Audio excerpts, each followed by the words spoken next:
Visualize um homem caminhando sozinho por uma planície deserta. Suas mãos ainda estão pegajosas com o sangue do próprio irmão. As roupas manchadas. Em sua testa, uma marca incandescente. Algo colocado ali pelo próprio Deus, não como castigo, mas como uma proteção sobrenatural que nenhum ser humano nem animal ousaria desafiar. A cada passo que ele dá, o chão por baixo dos pés parece se recusar a colaborar. As plantas murcham, os bichos fogem.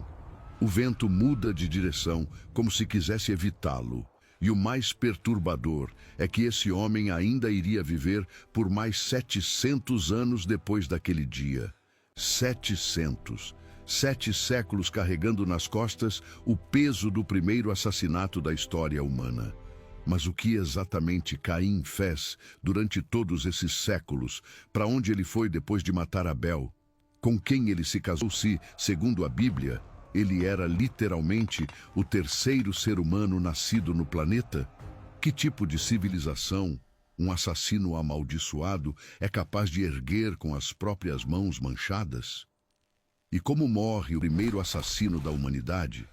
Em paz, em desespero, ou de uma forma tão bizarra que a tradição judaica antiga preferiu sussurrar a contar em voz alta? A resposta vai te chocar, porque a história de Caim depois do crime é mais sombria, mais estranha e mais reveladora do que qualquer coisa que você já ouviu numa aula de escola dominical. Estamos falando de aproximadamente 6.000 anos atrás, segundo a cronologia bíblica tradicional. O mundo era um lugar quase vazio. Adão e Eva eram os únicos pais. Abel estava morto, e Caim, o primogênito da humanidade, acabava de se tornar o protótipo de tudo o que viria depois. Toda a guerra, toda inveja, todo crime passional, todo fratricídio dos próximos 6 milênios começa naquele exato instante, naquele exato campo, com aquele exato corpo no chão. E é aí que a história fica realmente interessante, porque a maioria das pessoas para de ler em Gênesis 4, versículo 8, quando Abel cai morto. Mas o capítulo não termina ali. Ele continua, e o que vem depois é uma das passagens mais densas, mais carregadas de mistério e mais ignoradas de toda a Bíblia. Vamos voltar para o exato momento depois do golpe. Caim está em pé. Abel está caído. O sangue está encharcando a terra, e então acontece algo que provavelmente nem Caim esperava. Uma voz, não uma voz humana. Uma voz que ele já conhecia desde criança, porque, lembre-se, naquela época, Deus ainda caminhava com a humanidade de uma forma direta, audível, quase tangível. A mesma voz que conversava com Adão ao entardecer no jardim. A mesma voz que tinha rejeitado a oferta de Caim algumas semanas antes. Agora essa voz se dirige a ele com uma pergunta que parece simples, mas é devastadora. Onde está Abel, teu irmão? E aqui acontece algo que muda tudo. Caim mente. Caim, com as próprias mãos ainda sujas, com o corpo do irmão a poucos metros de distância, olha para o céu e responde: não sei. Acaso sou eu o guardador do meu irmão? Pense no absurdo disso. Aqui está o primeiro ser humano nascido de uma mulher, conversando diretamente com o Criador do universo. E a primeira coisa que ele faz depois de cometer um homicídio é mentir descaradamente para a única entidade que sabe absolutamente tudo. É como tentar esconder um elefante com uma cortina. Mas Caim tenta mesmo assim. E essa atitude, esse impulso de negar, de empurrar a culpa, de fingir inocência mesmo diante do óbvio, é o segundo grande pecado da humanidade. O primeiro foi o assassinato. O segundo, a mentira encarnada na presença de Deus. Deus responde com uma frase que ecoa por toda a literatura mundial pelos próximos 6.000 anos. A voz do sangue do teu irmão clama desde a terra a mim. Pare e pense nessa imagem por um segundo. O sangue tem voz. O sangue derramado tem boca, tem grito, tem volume suficiente para subir do solo até os céus. Não é metáfora vazia. Em hebraico antigo, a expressão usada é tsaak, o mesmo verbo usado séculos depois, quando os hebreus gritariam por libertação no Egito. É um grito de injustiça, um grito que reivindica vingança. E Deus está dizendo a Caim, na cara dele, que aquele grito chegou. E aí vem a sentença. E aqui é onde a maioria dos leitores se perde, porque a maldição que Deus lança sobre Caim é estranhamente específica. Não é um simples você vai morrer ou você vai ser punido. É algo cirúrgico, calculado, quase poético em sua precisão. Deus diz 3 coisas. Primeira, a terra que abriu a boca para receber o sangue de Abel, agora se recusa a dar fruto para Caim. Segunda, ele será errante e fugitivo pelo mundo. Terceira, e essa é a mais perturbadora, todo aquele que o encontrar tentará matá-lo.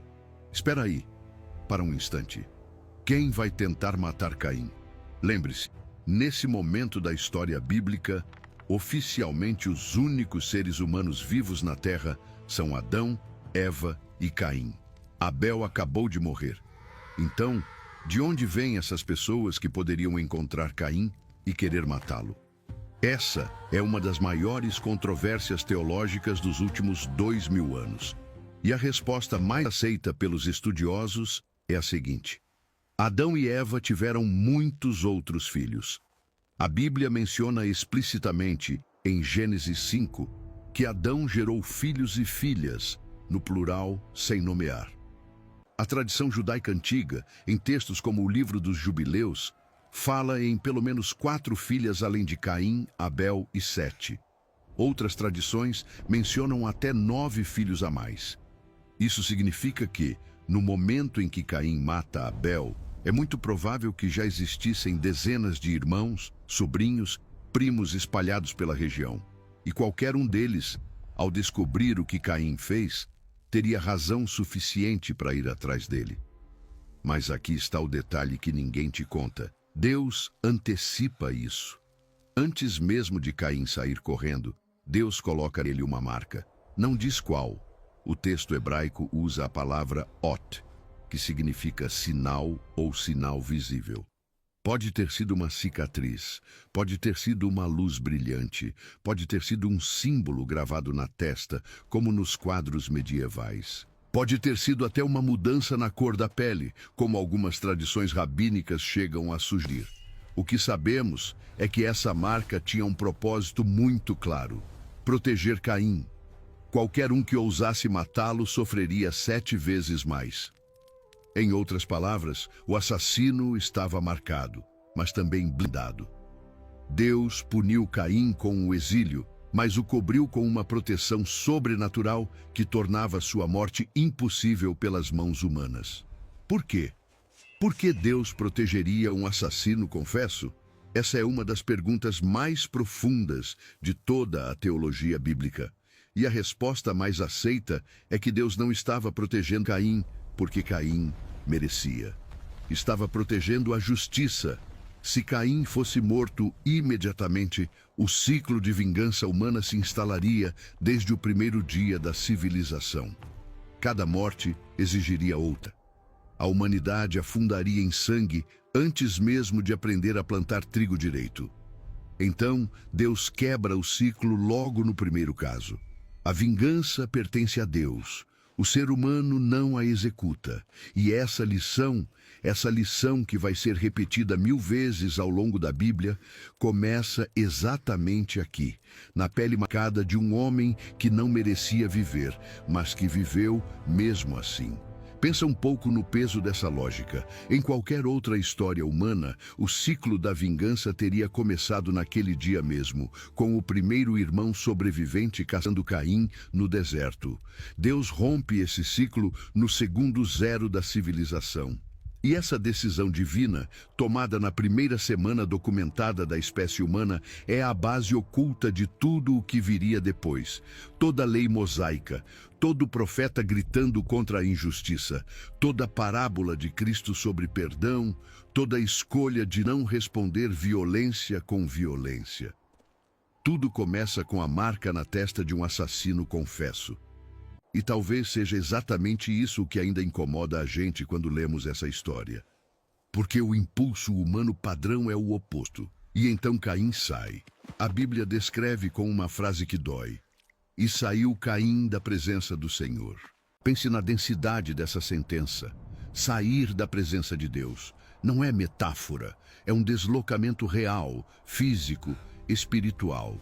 Até aquele momento, mesmo amaldiçoado, mesmo culpado, Caim ainda estava diante de Deus, conversando, recebendo instruções, tendo a presença divina como referência.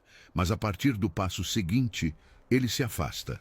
E o texto diz que ele se estabelece na terra de Nod, ao oriente do Éden. Nod, em hebraico, significa literalmente errância. Caim foi morar na terra do vagar, na terra do sem rumo. O nome do lugar é a maldição.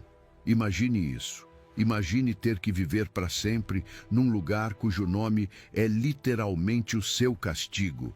Cada vez que alguém te pergunta de onde você é, você responde da terra da errância.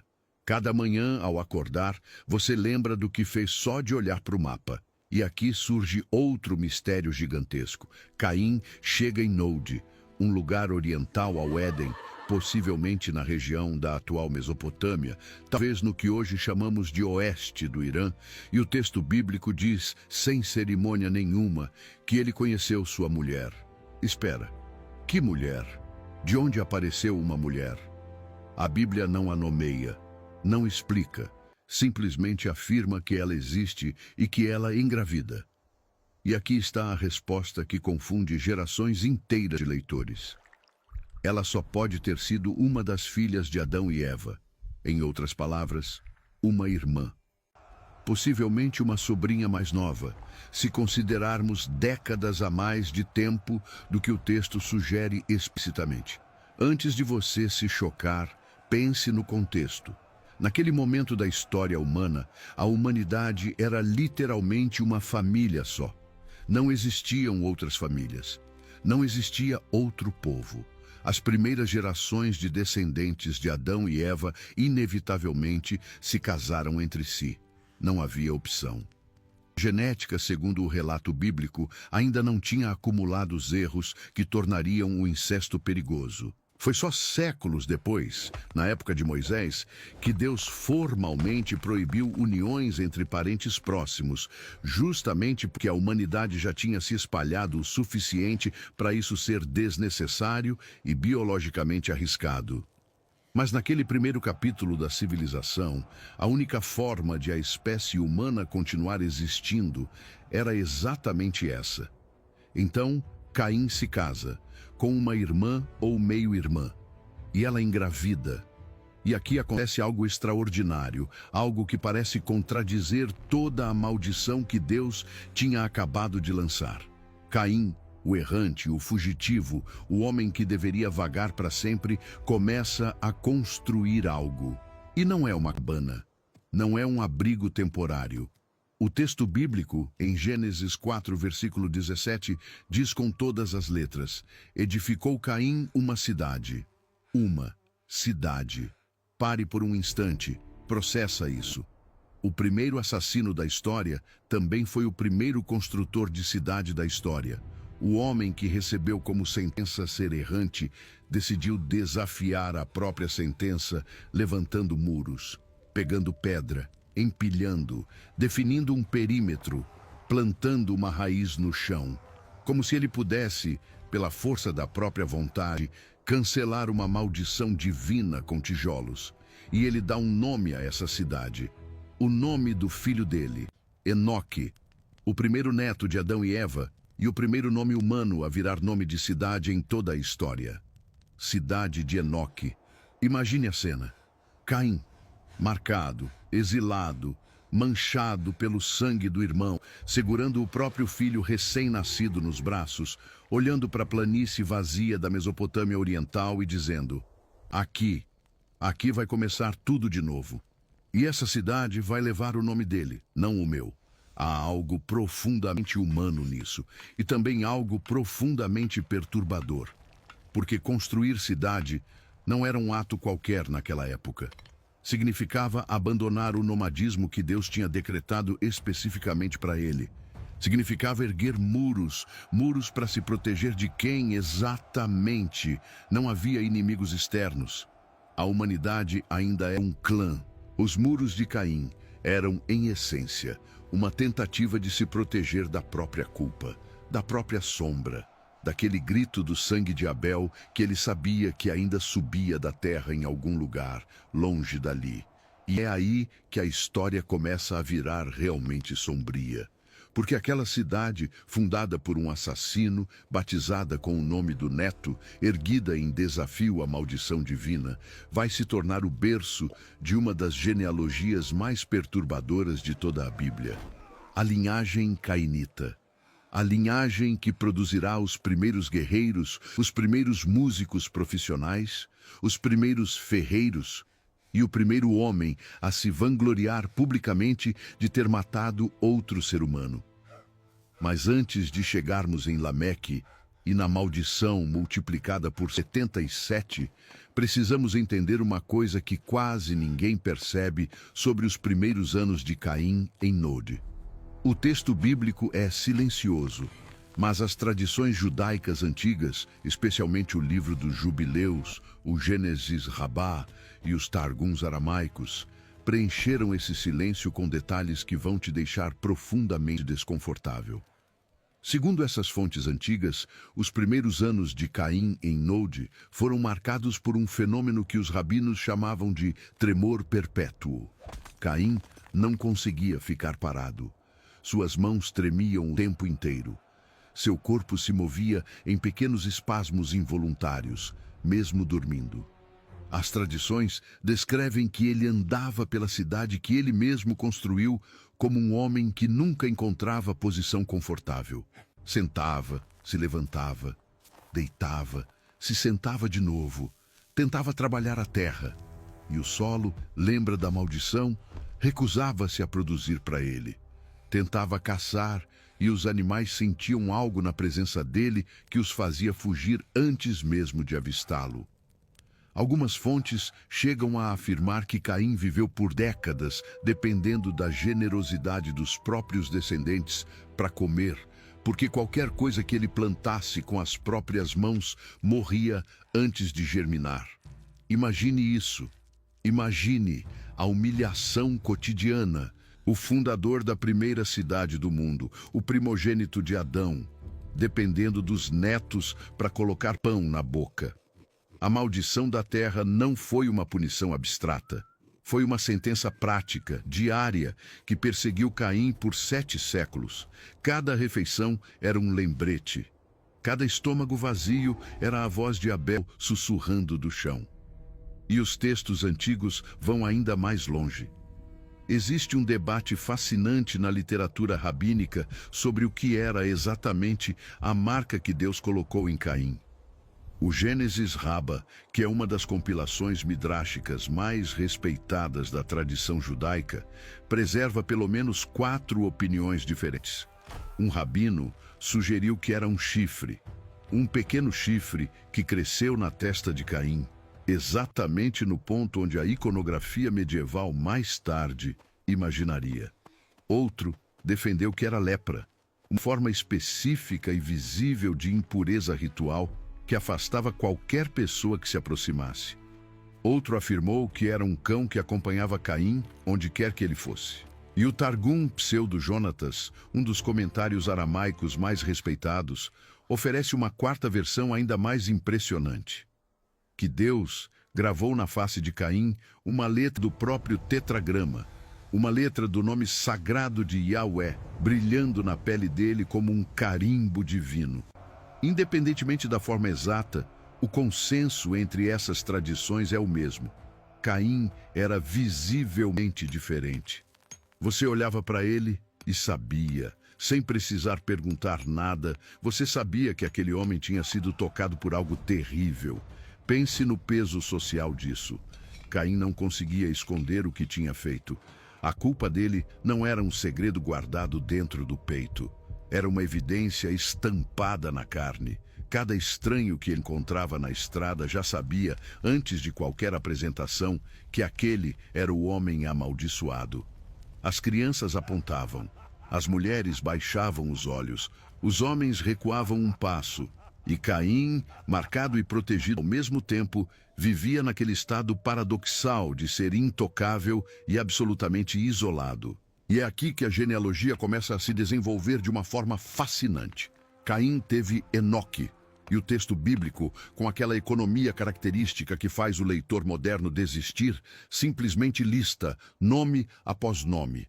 Enoque gerou Irade, Irade gerou Meujael, Meujael gerou Metusael, Metusael gerou Lameque. 5 gerações em 2 versículos.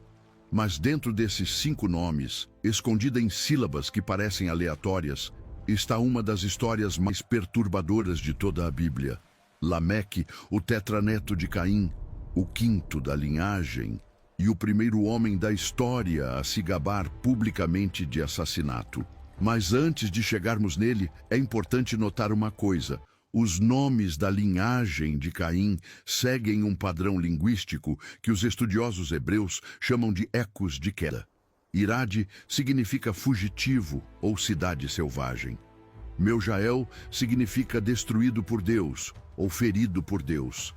Metusael significa homem de Deus, o que no contexto dessa linhagem é provavelmente irônico. E Lameque, o nome final, significa poderoso ou, segundo algumas etimologias, aquele que humilha. É como se cada geração da família de Caim carregasse no próprio nome uma profecia do que viria. Uma espiral descendente codificada em vogais e consoantes. E essa espiral chega ao fundo do poço com Lameque. Porque Lameque faz algo que nenhum outro descendente de Adão tinha feito até aquele momento.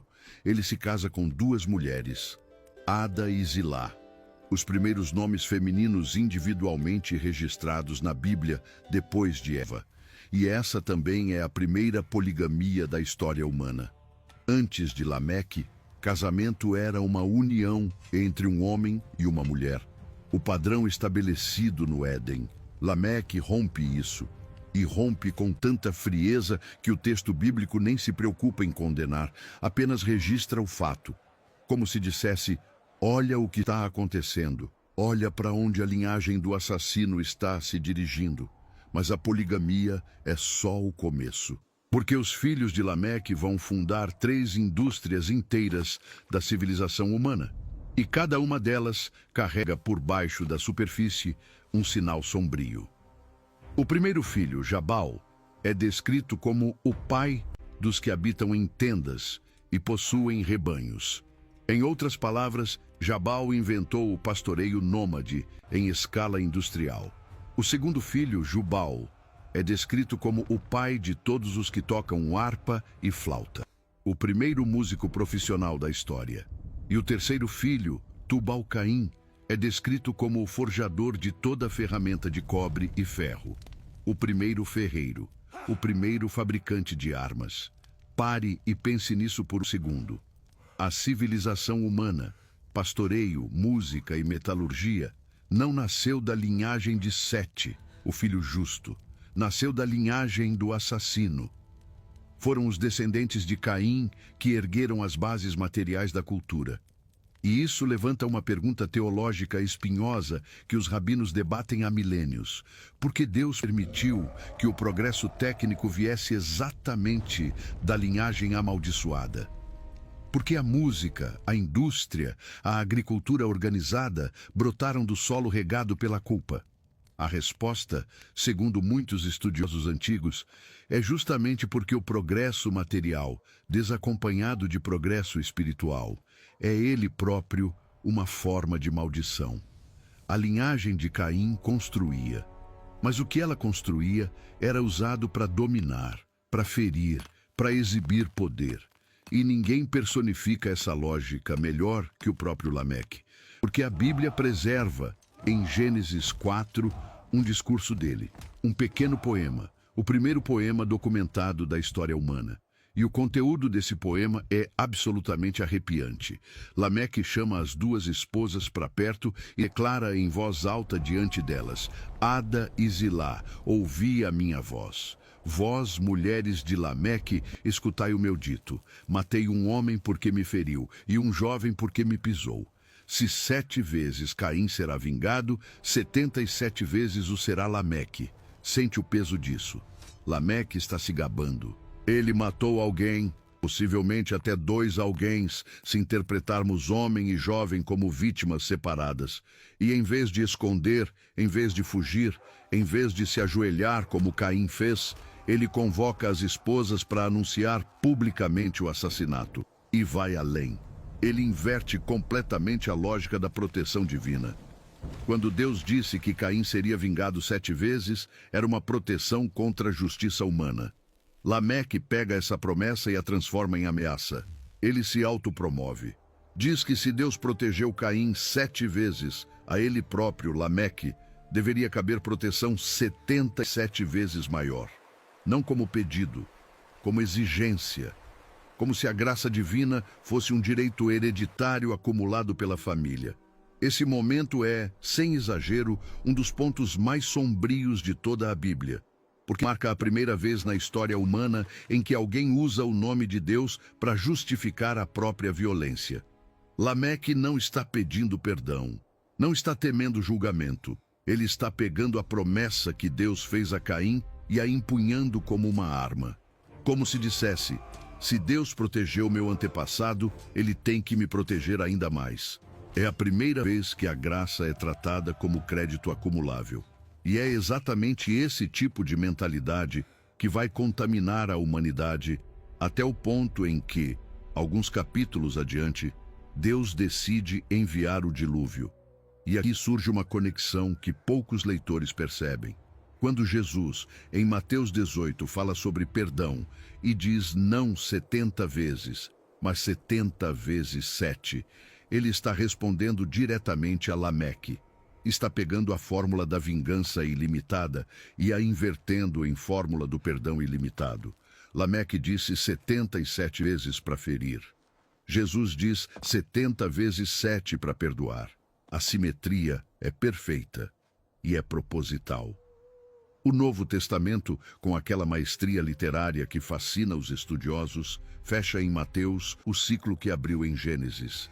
Lameque foi o protótipo do orgulho violento. Cristo, o antídoto. Mas voltando à linhagem cainita. Enquanto Lameque se gabava do próprio assassinato, Caim ainda estava vivo. Lembre-se, 700 anos. Caim vê o filho, vê o neto, vê o bisneto, vê o trineto, vê Lameque nascer, crescer, casar-se com 2 mulheres e matar 2 homens. E o texto bíblico não nos diz como Caim reagiu a tudo isso. Mas as tradições judaicas têm uma teoria fascinante. Segundo o Midrash Tanchum e o Sefer HaYashar, 2 das fontes mais respeitadas da literatura rabínica medieval, Caim teria passado os últimos séculos da própria vida tentando se redimir. Tentando pela primeira vez desde a morte de Abel, voltar a ouvir a voz de Deus. E essa busca foi infrutífera. Os textos descrevem Caim subindo em montanhas, jejuando por dias, tentando encontrar nas alturas a presença que ele tinha perdido na planície. Algumas versões dizem que ele construiu altares, não para oferecer sacrifícios, porque ele sabia que sacrifícios dele seriam novamente rejeitados, mas apenas para sentar e implorar. Implorar perdão, implorar uma palavra, implorar qualquer sinal de que a porta ainda estava aberta. E o silêncio que Deus mantém é, segundo os rabinos, uma das formas mais cruéis de presença divina. Porque Deus não se ausenta de Caim, ele apenas se cala. E o silêncio de Deus, quando você sabe que ele está escutando, é mais aterrador do que qualquer punição direta. Essa imagem é fundamental para entender o final da história de Caim, porque a forma como ele morre, segundo a tradição judaica, está intimamente ligada a esse silêncio. Vamos chegar lá em alguns minutos. Mas antes, precisamos olhar para o outro lado da família humana. Porque enquanto Caim construía cidades e Lameque exibia cadáveres, algo muito diferente estava acontecendo na casa de Adão e Eva. Sete. Esse é o nome que muda a história. Depois de Abel morto e Caim exilado, Adão e Eva tiveram outro filho, E o nome que Eva escolheu é, em si mesmo, um pequeno milagre teológico. Sete, em hebraico, significa concedido ou substituído. Eva, ao colocar o bebê nos braços, declarou: Deus me concedeu outro descendente em lugar de Abel, porque Caim o matou. Repare na honestidade brutal dessa frase. Eva nomeia o filho mais novo, invocando a tragédia que perdeu o filho do meio, e mencionando, sem disfarce, o nome do filho mais velho que se tornou assassino. É a primeira matriarca da humanidade carregando, num único momento, o luto, a esperança e a condenação. E é da linhagem de Sete que a Bíblia vai seguir o fio principal da história humana. Sete tem um filho chamado Enós. Não confundir com Enoque, o filho de Caim. E o texto bíblico marca esse nascimento com uma frase enigmática. Naqueles dias se começou a invocar o nome do Senhor. Espera, antes ninguém invocava? Adão e Eva não conversavam com Deus diretamente? Caim e Abel não ofereciam sacrifícios? O que está acontecendo aqui? A resposta, segundo os comentaristas hebreus mais antigos, é que o nascimento de Enós marca o início da adoração comunitária. Antes, o contato com Deus era individual, familiar. A partir de Enós, surge a primeira forma de culto coletivo. Pessoas se reunindo juntas para invocar o nome do Senhor. E isso se desenvolve em paralelo, geograficamente separado, da linhagem cainita. Enquanto Caim e seus descendentes construíam cidades e forjavam armas no Oriente, os descendentes de Sete começavam a se organizar como uma espécie de comunidade de fé, possivelmente em uma região mais central, talvez nos arredores do que sobrou do Éden.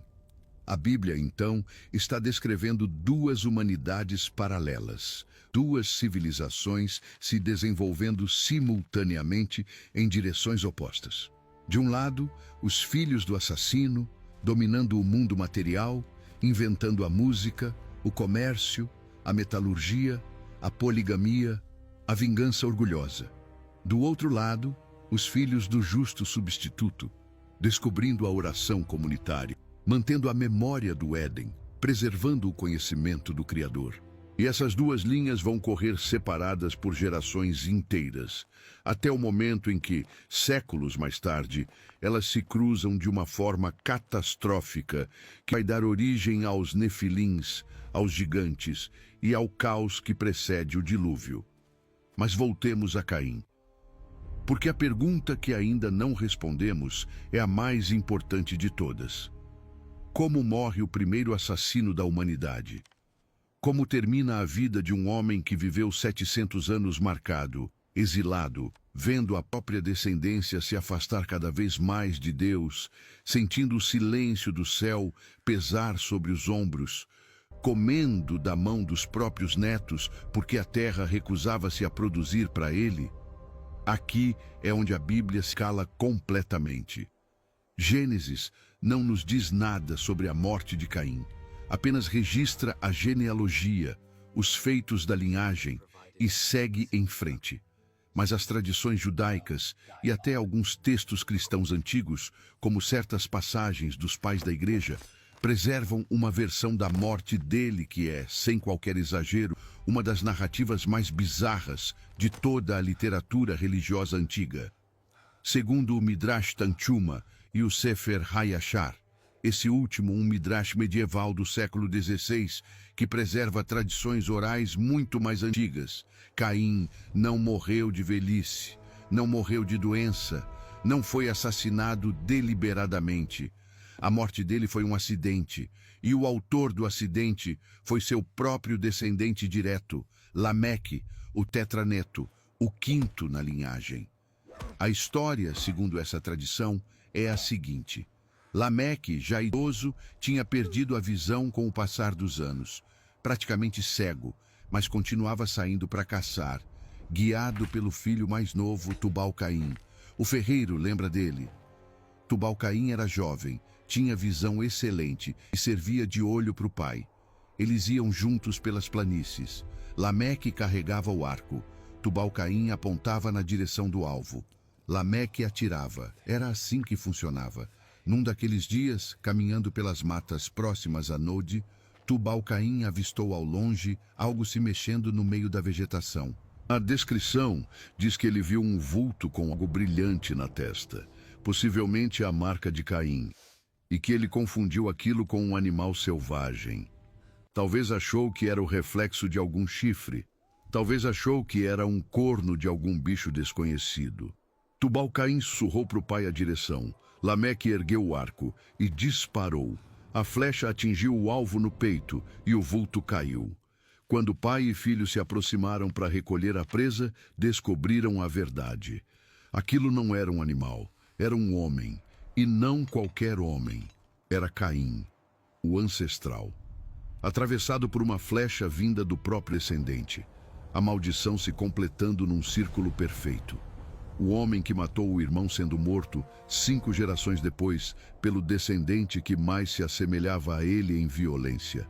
A flecha de Tubal-Caim, o forjador, o fabricante de armas, guiou a mão de Lameque, o assassino orgulhoso, e atingiu Caim, o assassino original.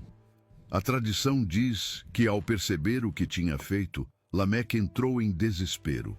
Bateu as próprias mãos com tanta força em sinal de luto que acertou Tubal-Caim no rosto, matando-o ali mesmo.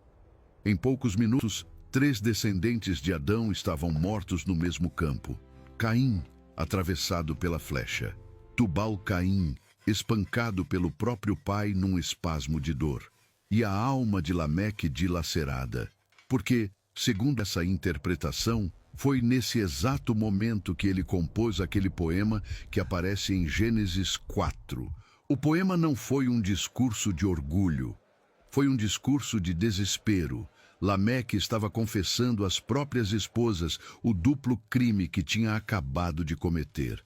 Matei um homem porque me feriu, e um jovem porque me pisou. O homem ferido é Caim, o jovem pisado é Tubal-Caim.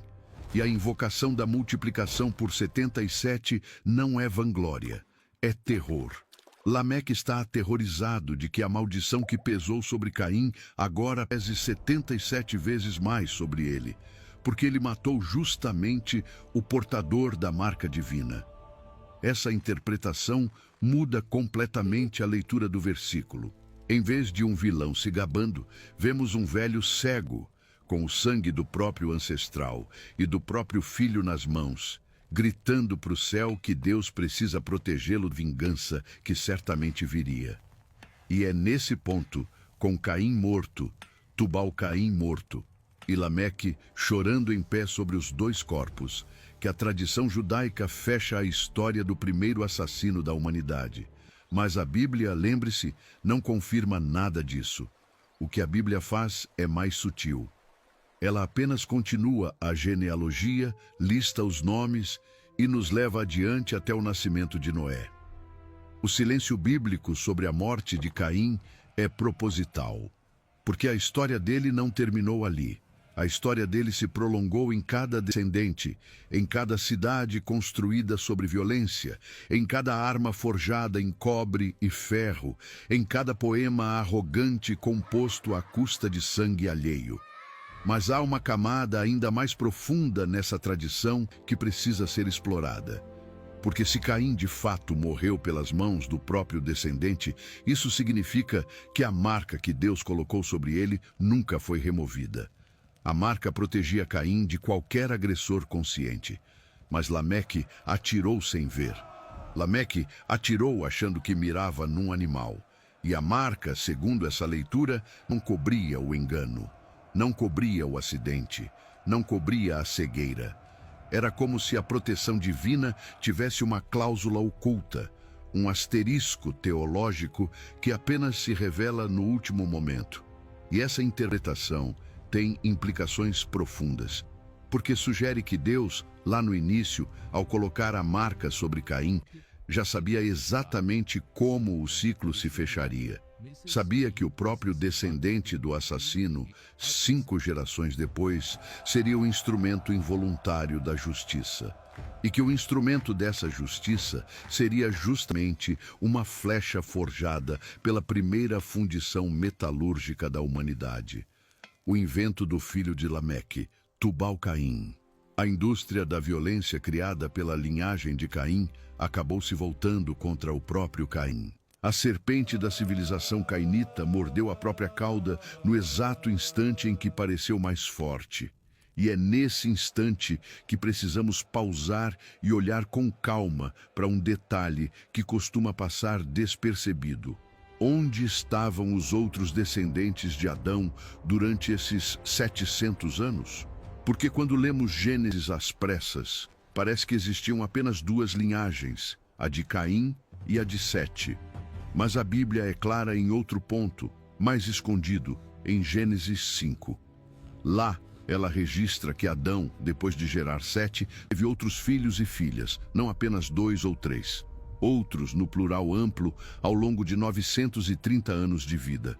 E os comentaristas judaicos calcularam, com base nos padrões de fertilidade da época e nos longos períodos de vida fértil de Eva, que Adão e Eva teriam tido entre 50 e 100 filhos diretos. Cada um desses filhos, por sua vez, teve dezenas de filhos. E a população humana, ao final dos primeiros 1000 anos, segundo as estimativas mais conservadoras, já passava de dezenas de milhares de pessoas. Pare e visualize isso por um instante. Quando Caim morreu na flecha de Lameque, o mundo já não era mais aquele lugar deserto que ele encontrou ao sair do Éden.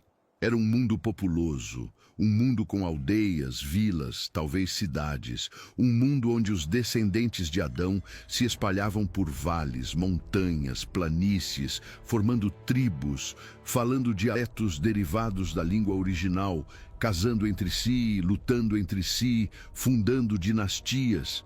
E entre essas múltiplas linhagens, duas se destacavam por motivos completamente opostos. A de Caim, marcada pela violência, pela inovação técnica e pelo distanciamento espiritual. E a de Sete, marcada pela longevidade, pela invocação do nome de Deus e pela preservação da memória do Éden. As outras linhagens, os filhos sem nome, as filhas sem nome, se diluíram. Casaram-se com cainitas, casaram-se com setitas, criaram híbridos culturais, perderam-se na poeira do tempo. Mas as duas linhagens centrais permaneceram identificáveis. E é justamente o cruzamento progressivo entre elas que a Bíblia vai usar como motor narrativo para explicar o que aconteceu antes do dilúvio. Porque na linhagem de Sete, depois de Enós, vem Cainã, depois Maalalel, depois Jared, e aí surge um nome que muda novamente o tom da história. Enoque, não o Enoque filho de Caim, aquele que deu nome à primeira cidade. Outro Enoque, o sétimo a partir de Adão pela linhagem justa. E sobre esse Enoque, a Bíblia faz uma das declarações mais misteriosas e bonitas de todo o Antigo Testamento. Andou Enoque com Deus e já não era, porque Deus o tomou para si. Espera, o que isso significa? Enoque não morreu? Enoque foi levado vivo?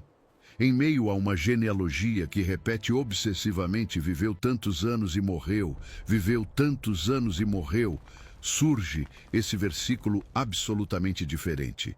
Enoque não morreu. Foi tomado, removido do mundo enquanto ainda respirava. E o detalhe que torna isso ainda mais perturbador é que ele tinha apenas 365 anos de idade. Um número simbolicamente carregado, exatamente o número de dias do ano solar, quando isso aconteceu. Em uma geração onde os homens viviam 900 anos, Enoque foi levado em menos da metade do tempo de vida esperado. Por quê? A tradição judaica e a tradição cristã antiga oferecem a mesma resposta. Enoque foi levado porque o mundo estava prestes a se tornar irrecuperavelmente corrompido e Deus quis preservar aquele homem justo de testemunhar o que viria. Era o último ato de misericórdia divina antes que as duas linhagens, a de Caim e a de Sete, começassem a se misturar de forma catastrófica. Enoque viveu o suficiente para gerar Matusalém. E Matusalém é outro nome carregado de profecia. Em hebraico, Matusalém significa, segundo uma das etimologias mais aceitas, quando ele morrer, virá. O nome do filho de Enoque era literalmente uma profecia. Quando Matusalém morrer, o juízo virá. E é por isso que Matusalém viveu 969 anos, o ser humano mais longevo de toda a Bíblia. Não porque tivesse algum mérito especial, mas porque a paciência de Deus se prolongou exatamente pelo período de vida dele. Cada ano que Matusalém respirava era um ano a mais que o mundo ganhava. Cada aniversário dele era um aviso silencioso ao planeta inteiro de que o relógio ainda corria, mas que, no instante em que aquele velho fechasse os olhos pela última vez, alguma coisa terrível seria desencadeada. E os cálculos rabínicos confirmam isso. Quando você soma os anos das genealogias com precisão, descobre que Matusalém morreu exatamente no ano em que o dilúvio começou. Alguns rabinos especulam que ele morreu de causas naturais 7 dias antes do início das chuvas. E que esses 7 dias foram o luto que Deus permitiu que a humanidade tivesse antes que as comportas do céu se abrissem. Outros especulam que ele morreu nas próprias águas, mas naturalmente antes da inundação total. Mas todos concordam num ponto. O nome dele foi cumprido com uma precisão aterrorizante, e enquanto Matusalém envelhecia, o mundo descambava. Porque agora chegamos ao momento mais sombrio da pré-história bíblica. Gênesis 6 começa com uma frase que tem deixado teólogos perplexos por 2000 anos. Os filhos de Deus viram que as filhas dos homens eram formosas e tomaram para si mulheres, todas as que escolheram. Quem são esses filhos de Deus? Quem são essas filhas dos homens? E por que esse cruzamento gerou os nefilins, os gigantes que dominaram a terra antes do dilúvio? Existem 3 interpretações principais. A primeira, mais antiga, defendida pelos rabinos do período do Segundo Templo e pelos primeiros cristãos, é que os filhos de Deus eram seres angelicais caídos, anjos que romperam o limite entre dimensões e assumiram forma física para se unir a mulheres humanas. Essa é a interpretação que aparece no livro de Enoque, no livro dos Jubileus e em vários textos apócrifos. Os filhos desse cruzamento eram híbridos, não totalmente humanos, não totalmente angelicais, criaturas com força, estatura e violência sobrenaturais. A segunda interpretação, defendida por comentaristas medievais como Rashi, é que os filhos de Deus eram os descendentes da linhagem justa de Sete, e as filhas dos homens eram as descendentes da linhagem corrompida de Caim. O cruzamento, então, não seria sobrenatural, seria genealógico. A linha pura se contaminava com a linha impura, e o resultado era uma geração espiritualmente híbrida, perdida entre a memória de Deus e o impulso da violência.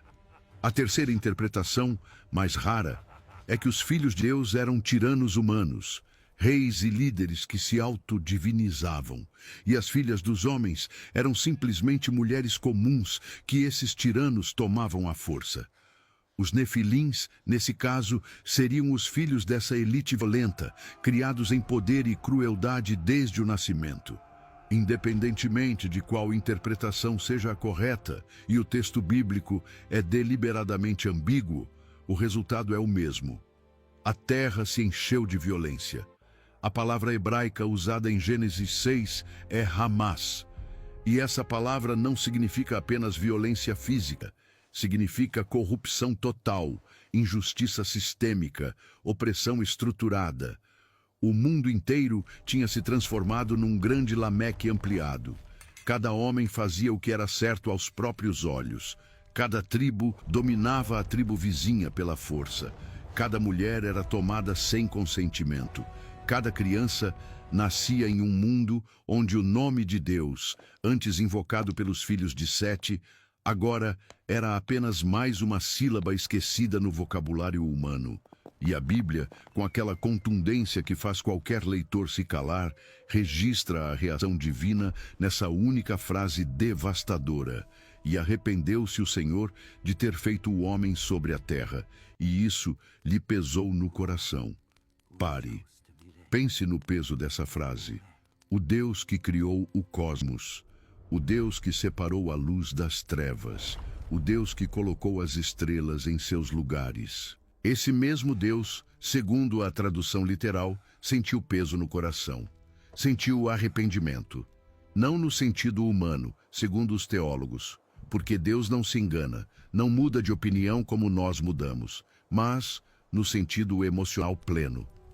O Criador olhou para a criatura e sentiu uma dor profunda, indescritível, ao ver no que ela tinha se transformado. E é nesse contexto que aparece um nome novo, um nome que vai mudar tudo. Noé, filho de Lameque. Não o Lameque assassino da linhagem de Caim, mas outro Lameque, descendente de Sete, neto de Matusalém. A repetição dos nomes entre as linhagens não é coincidência, é proposital. A Bíblia coloca dois Lameques em paralelo para que o leitor compare. O Lameque cainita celebrava violência. O Lameque setita, ao contrário, ao colocar Noé nos braços, declarou: Este nos consolará nas nossas obras e nas fadigas das nossas mãos, por causa da terra que o Senhor amaldiçoou. Repare, os dois Lameques mencionam dor. Os dois Lameques mencionam consequência. Mas o cainita transforma a dor em vingança.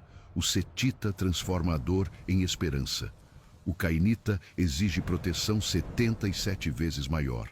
O setita pede consolo para um filho recém-nascido. A diferença entre as duas linhagens, depois de tantos séculos, está condensada na maneira como cada Lameque interpreta o próprio sofrimento.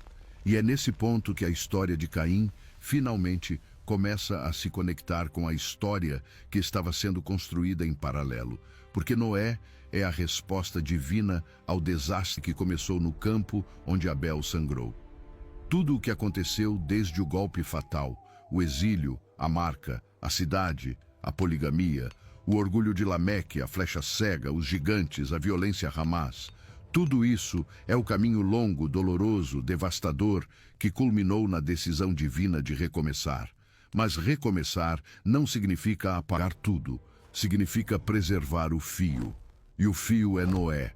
E o que muitos não percebem é que Noé é a primeira geração da humanidade que cresceu sem nenhum testemunho ocular do Éden. Adão morreu aos 930 anos. Os cálculos das genealogias mostram que Noé nasceu cerca de 126 anos depois da morte de Adão. Isso significa que ninguém da geração imediata de Noé pôde dizer para ele: Eu vi o jardim. Eu falei com Deus face a face. Eu lembro do som do vento entre as árvores antes da queda. Tudo o que Noé tinha eram histórias contadas pelo avô Matusalém. E Matusalém era a ponte humana mais direta com o passado. Tinha vivido 243 anos contemporâneo do próprio Adão. Conhecia Adão de carne e osso, tinha sentado nos pés do primeiro homem e ouvido, em primeira mão, o que era o Éden. E Matusalém aprendeu essas histórias do próprio pai dele, Enoque, aquele que andou com Deus por 300 anos antes de ser arrebatado vivo. A corrente de testemunhos era curta, intensa e estava prestes a se romper. Pense na ironia geográfica também. Caim foi exilado para leste do Éden, para a terra de Nod. E é exatamente nessa região, segundo várias tradições antigas, que a corrupção pré-diluviana atingiu seu pico. As cidades fundadas pelos descendentes de Caim se transformaram em centros de cultos pagãos, em arenas de sacrifícios humanos, em capitais de impérios efêmeros que dominavam pela força. A leste do Éden, a humanidade construía torres de orgulho. A oeste, mais próximo do que sobrou do jardim, os filhos de Sete tentavam manter acesa uma chama cada vez mais frágil. E os arqueólogos modernos, curiosamente, encontram nas regiões da Mesopotâmia Oriental e nas planícies da Suméria os primeiros indícios de cidades fortificadas. primeiros indícios de metalurgia organizada, primeiros indícios de hierarquias políticas violentas. Coincidência? Talvez. Mas a sobreposição entre a geografia bíblica e o registro material é, no mínimo, inquietante. Alguns estudiosos chegam a propor que a antiga cidade suméria de Eridu, uma das mais antigas cidades documentadas pela arqueologia, pode ter alguma conexão linguística com Irade, o neto de Caim, mencionado em Gênesis 4. A pista é frágil, mas a coincidência é instigante. E é interessante notar que, em diversas tradições antigas, sumérias, acádias, babilônicas, existem mitos sobre uma raça primordial de gigantes que dominou o mundo antes de uma grande catástrofe aquática. Os Gilgamesh, os Anunnaki, os Apkallu. Nomes diferentes para ecos da mesma memória ancestral. Como se a humanidade inteira, espalhada por continentes que ainda nem sabiam nomear, carregasse no inconsciente coletivo a mesma lembrança de um mundo perdido pelas próprias escolhas. E enquanto tudo isso acontece nos cantos do mapa, Noé cresce, vira homem, casa-se, tem 3 filhos, Sem, Cam e Jafé. E em algum ponto da própria vida, Noé recebe a visita que vai mudar tudo. Deus fala com ele. Pela primeira vez desde o silêncio que envolveu Caim, a voz divina se manifesta novamente, claramente, diretamente, a um descendente humano. E a mensagem é simples e devastadora. O fim de toda a carne é vindo perante a minha face, porque a terra está cheia de violência. Eis que os destruirei com a terra. Faz para ti uma arca. Imagine receber essa mensagem. Você é um homem de 500 anos, vivendo num mundo onde ninguém mais ouve a voz de Deus há gerações, e de repente o Criador rompe o silêncio para te dizer que vai destruir tudo. Tudo. Cidades, montanhas, vales, animais, pessoas, rios, florestas. E que você precisa construir um barco gigantesco no meio do continente, longe de qualquer mar, para preservar uma fração mínima da criação. A obediência de Noé é o oposto exato da desobediência de Caim. Onde Caim respondeu ao chamado divino com mentira: acaso sou eu o guarda do meu irmão? Noé responde com martelo, prego e paciência. 120 anos construindo a arca, 120 anos sendo zombado pelos vizinhos, 120 anos serrando madeira de cipreste, enquanto os filhos de Lameque construíam fortalezas e os nefilins dominavam as planícies. E é nesse paralelismo silencioso que a história de Caim finalmente encontra seu fechamento teológico. Caim tinha sido o construtor da primeira cidade, um símbolo de autoproteção, de fechamento, de fortificação contra Deus. Noé é o construtor da primeira arca, um símbolo de submissão, de abertura, de salvação por meio da obediência. Caim ergueu paredes para se defender do próprio Deus. Noé ergueu paredes para se preservar segundo a vontade do próprio Deus. Os dois construíram, mas o que cada um construiu revela tudo sobre o coração de cada um. E há uma simetria adicional que poucos comentaristas exploram. Caim foi protegido por uma marca. Noé foi protegido por uma arca. Ambas as palavras em hebraico têm raízes próximas. Ambas indicam um sinal de proteção divina contra a destruição. Mas a marca de Caim era um aviso aos outros: não toquem nele. A arca de Noé era um abrigo para os outros. Entrem, salvem-se. A primeira protegia o assassino. A segunda preservava o justo. E essa diferença de propósito, essa virada ao objetivo da proteção divina, é o que define o avanço espiritual entre o mundo pré-diluviano e o mundo que viria depois. Mas antes de avançarmos para dentro da arca, precisamos voltar uma última vez ao tema que iniciou esse vídeo: o sangue de Abel. Porque a Bíblia, séculos depois, no Novo Testamento, vai retomar essa imagem com uma força impressionante. Hebreus 12 fala de o sangue de Cristo, que fala melhor do que o de Abel. Note o detalhe: o sangue de Abel falava, continua falando. Não foi silenciado pelo enterro, não foi silenciado pelo tempo, não foi silenciado pela morte do próprio Caim. O sangue de Abel reverbera por toda a história da humanidade como um clamor permanente por justiça. E a única coisa capaz de superar esse clamor é o sangue de Cristo, que, segundo o autor de Hebreus, fala uma palavra ainda melhor, não de vingança, mas de perdão. E essa progressão é absolutamente bíblica. Começa com o sangue de Abel clamando da terra. Passa pelo poema vingativo de Lameque, atravessa as gerações até o sangue dos profetas, dos justos, dos inocentes que a história continuou produzindo. E culmina na cruz, onde finalmente um sangue derramado pede perdão em vez de vingança. Pai, perdoa-os, porque não sabem o que fazem. É a antítese perfeita de Caim, que sabia exatamente o que estava fazendo quando ergueu a pedra contra o irmão.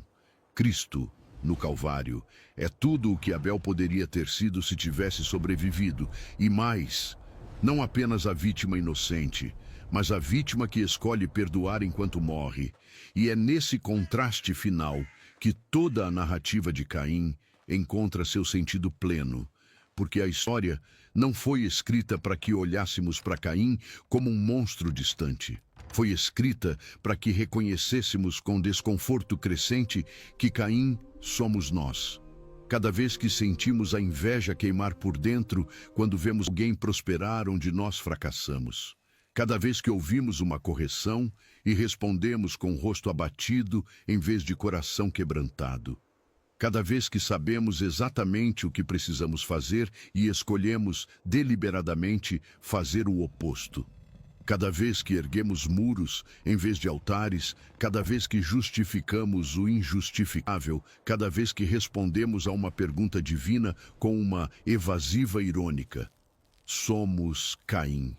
E a misericórdia que ele recebeu, aquela marca incompreensível na testa, aquela proteção que não fazia sentido para um assassino, confesso, é exatamente o tipo de misericórdia que continuamos recebendo todos os dias sem perceber. Porque Deus não desistiu de Caim no dia do crime. Não desistiu nem mesmo quando Caim virou as costas e marchou para leste do Éden, carregando a esposa, a culpa e a sentença. A pergunta onde está teu irmão continua ecoando em cada geração.